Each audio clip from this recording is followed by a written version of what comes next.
Hi, this is Frank Shamrock, MMA legend, UFC superstar, and you're listening to MMA Crib Fighting Talk. Gregory Stone, MMAcrib.com. Today I'll be speaking with Big Ben Smith. Benny is set to face Tony Giles in a UK one bout at UC MMA 40 on the 6th of September. With that, welcome to the show, Ben. Hello. Yeah, thanks for having me. Yeah, it's my pleasure, Ben. Now, Ben, I want to start out with a very serious subject with you. Tony Giles, he was involved in a bare-knuckle fight in a field. It was about 3 to 4 weeks ago. First and foremost, did you see that fight? No, I didn't. I didn't even know that he'd. I didn't even think he was fighting in fields these days. I thought he was a professional fighter. How did you feel hearing that? Listen, fighting in fields ain't my thing. I mean, I prefer to fight in a cage or a ring or somewhere, where it's properly sanctioned. But I mean, listen, each to their own. If that's what he wants to do, that's what he wants to do. Doesn't faze me at all. Well, it's certainly an hard training session, but I was thinking more because he didn't have any protection on there. He could have got a serious cut. Obviously, I think that would have healed in time, but it would have stopped him from training. So he could have used a reason that he lost the fight potentially was he couldn't train for 3 to 4 weeks. Now, if he broke an hand, that could have potentially put him out the bout with you. He could have got a severe concussion. Obviously, he might not have been cleared by the medical staff to compete against you. So this is what I was asking you, just in case, he was heading. Yeah, I mean, listen, but I mean, to be honest with you, I don't think the guy is that professional anyway. So, I mean, it doesn't really surprise me that he's doing something like that. I mean, for me personally, I mean, if I've committed to a fight, at any given time, then, I won't entertain another fight for at least 6 weeks before that. Just because it's just not the professional thing to do. But listen, it's down to him. He's his own man, and he obviously can. He probably felt confident enough that he could take that fight, win it easily, and not get injured. And that's probably, I don't know if whether he won or whether he lost. I don't really care. Now, why UK1 and why Tony Giles? Because he fights at a lighter weight. I think this is your first time fighting UK1. Is that correct, Ben? Yeah, it is. Yeah, I mean, listen, this wasn't my idea. I mean, this was something that Tony instigated. Yeah. Again, I've got no idea why. I mean, me and Tony have always got on. We've known each other for a long time on the circuit. We've never had an issue. But I was at a show. I think it was the May show. And everyone's telling me that at the press conference the previous day he was being interviewed or something, and he started calling me out. Which I was a bit surprised about. And he did it again that night on the show.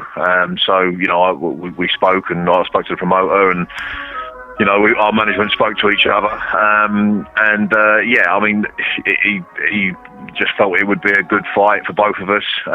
Obviously, it's more in his favour than mine because he's a K1 fighter. I'm not. I mean, to be honest with you, first thing we said, London Shoot Fighters, obviously my camp.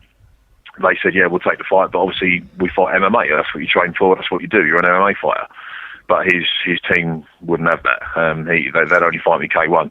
But listen, I'm the sort of people who know me have known me long enough to know I'll fight anyone, anywhere, anytime. I don't care. I mean, for me, I fear no one, and I'll fight in any way, shape, or form. If he wants it stand up, we'll do it stand up. All I do is train for it, get ready the best I can, and hopefully it'll go my way. As I say, he called me out. I'll never shirk a challenge, so I thought, yeah, why not? And to be honest with you, it's something. It's nice for me because it's something a bit different. I mean, I've never fought K1.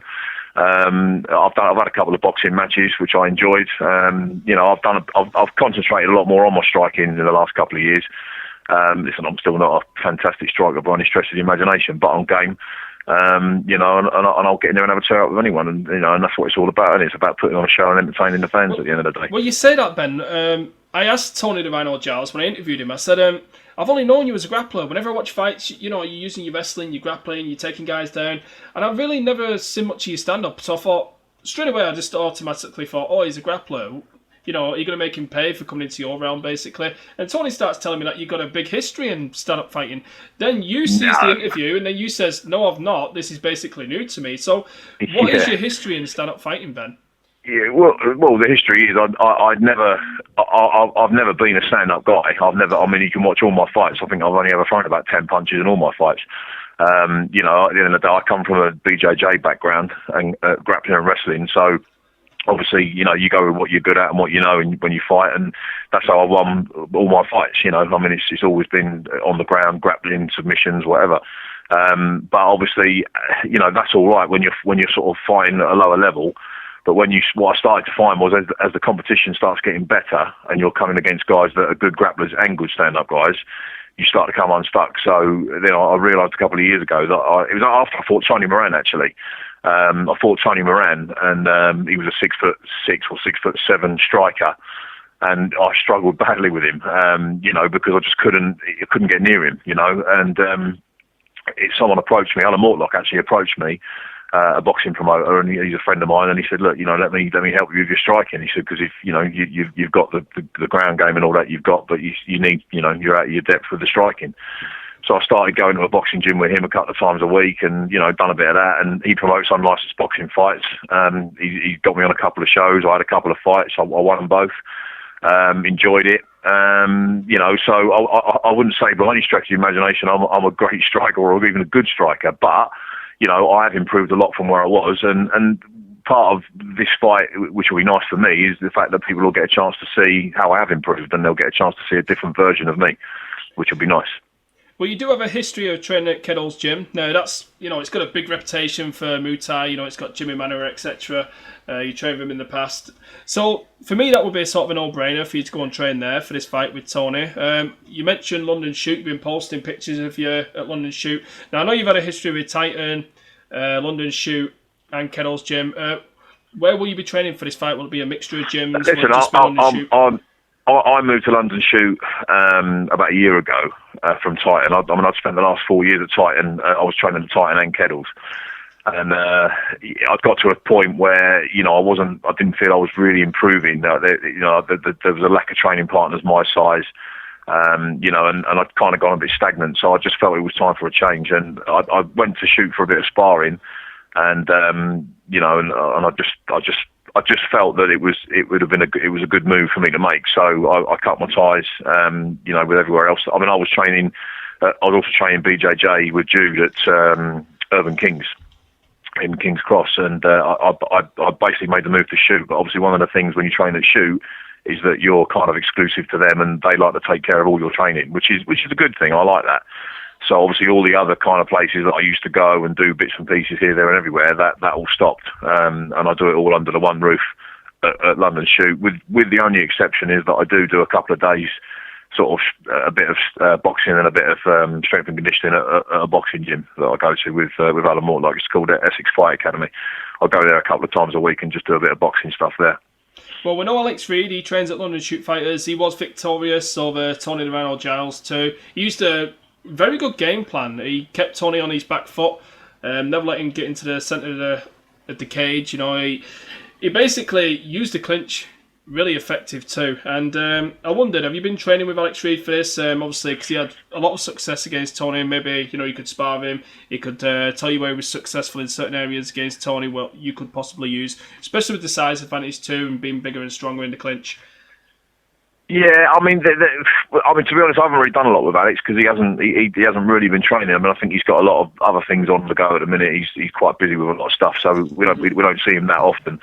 But I've sparred with him. Yeah, I mean, I've had some good spars with him and stuff like that. But he doesn't come down that regular. So to be honest with you, and also he's a bigger guy as well. And obviously for this fight I've been sparring a lot of lighter guys, a lot of faster guys, because the thing about Tony. I mean, I've seen him fight. I know how he fights. I mean, I don't think, personally, I think I know how the fight's going to go. I think he's just going to try and stick and move, run around, run away. I can't see him wanting to get in the pocket and trade with me. I don't think he's got the balls to stand there and trade with me. I think he's just going to try and run around, run away. Just try and keep away from me and just try and rush in and score a few points. I think he's not going to hurt me. I mean, I can't. I've sparred with the likes of Potter and big hitters like that, his shots aren't going to trouble me. I'm not worried about that. But obviously, I want to go there and have a fight, and I just hope he doesn't run away the whole time. That's the only thing, Well, that takes me to Michael Llewellyn Page. He's a London Shoot guy. For me, would be the perfect sparring partner in preparation for Tony Giles. Have you done some work with Michael Page in the lead up to this fight? Yeah, he's been helping me out. Yeah, I mean, we've got a lot of good guys there. We've got a lot of tricky guys.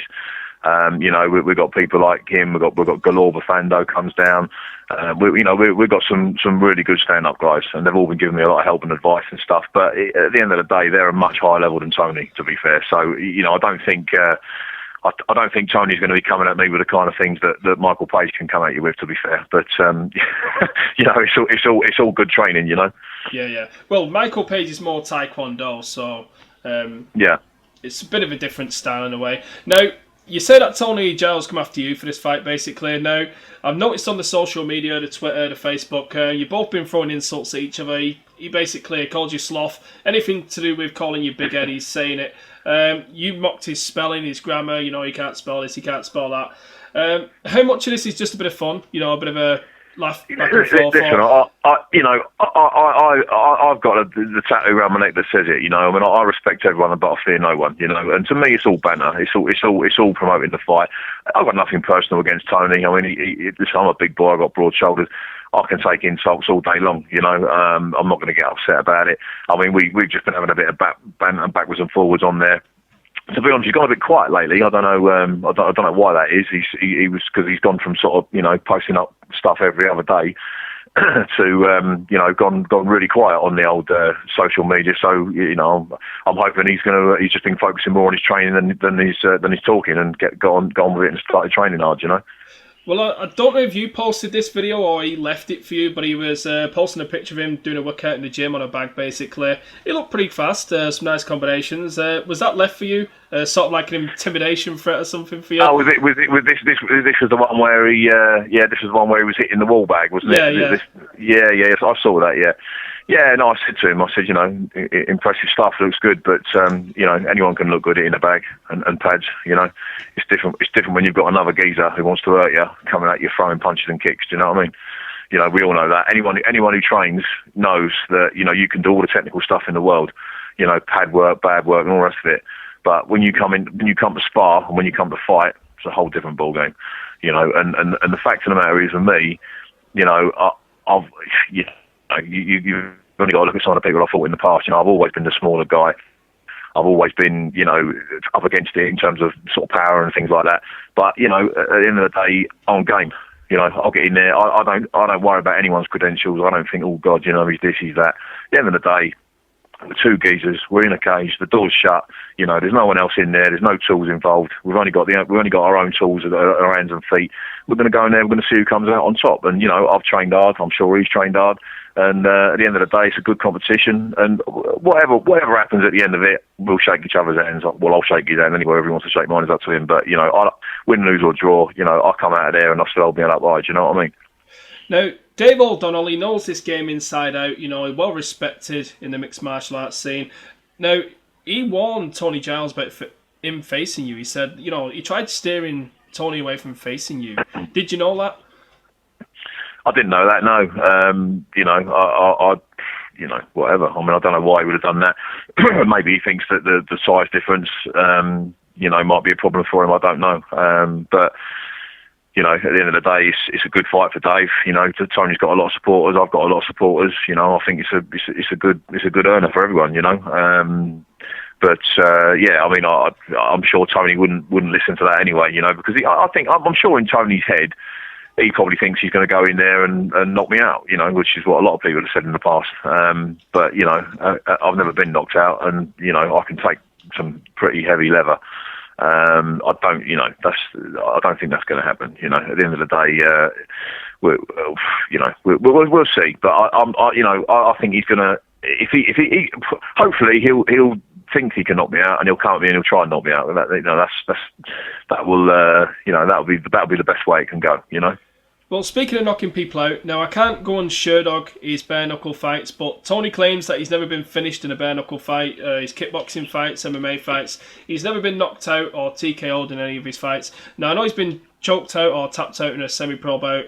I can't fully recall it. It was a long time ago when I watched it, but heading into this bout with Tony Giles, is it something you're aiming at to finish him via strikes? Be the first guy to do it. I haven't really thought about it, to be honest with you. I don't really, my objective is to just go in there and win, and obviously I need to adapt how I'm going to be, depending on how he's going to be. It depends on how he's going to come at me. He's going to obviously affect the way that I fight. So, obviously, if I see an opportunity to land a big shot, I'm going to take it. But I wouldn't say that I'm going out there specifically to knock him out. I mean, at the end of the day, I don't think you can do that. I think when you start going looking for things like that, that's when you make mistakes. I think the best thing to do is to keep your head together, keep calm, stick to the game plan. Go out there, look for the opportunities. Obviously, bearing in mind this is K1, not MMA, so obviously I can't. If it was MMA, I'd finish him in about 30 seconds. I've got no doubt in my mind about that. Do you know what I mean? But obviously, I'm not going to be able to do what I normally do. So I'm going to be relying on tools that I'm not that familiar with using in a fight situation. Whereas he's, I don't know how many fights he's had stand up, probably a lot more than me. So he's probably going to be a lot more comfortable in there on his feet than what I will be. But that said, I've sparred some high level guys. I've had some great sparring sessions with some great guys, and I've done all right. And I'm not worried about it. I'm not fazed by him at all. No. The same thing happened with Alex Reed. Alex Reed wanted an MMA bout with Tony Giles. Obviously, you give him a UK one bout too. So both of you have basically accommodated Tony to face him in his rules, basically. Something that he's an expertise in. So do you think it's only fair? So, no, I don't want to say this, obviously, but say like if you lost a bout or somebody else lost a bout, you're playing into his rules, his fighting style. Do you think it's only fair that, say like you lost a fight or somebody else lost a fight to him, that he faces you possibly in MMA? It's only like fair. I'd love that. I love that. I'd love to say, listen, win, lose or draw on either side. Whoever wins the fight, I'd like to say let's have an MMA fight on the November show. Because at the end of the day, that's what I train for. I don't train K1. I've been training K1 for a few weeks. It's all new to me. Like I say, I've done a bit of boxing, but it's not. Boxing is different to K1. It's a different stance. It's different footwork. It's all different. So yeah. Listen, I would be 100% up for that. I've got absolutely no doubt in my mind that Tony wouldn't be up for that. But it's a good story, isn't it? It's a really good story. Listen, if he's up for that, then be my guest, bring it on. I'll fight him MMA all day long.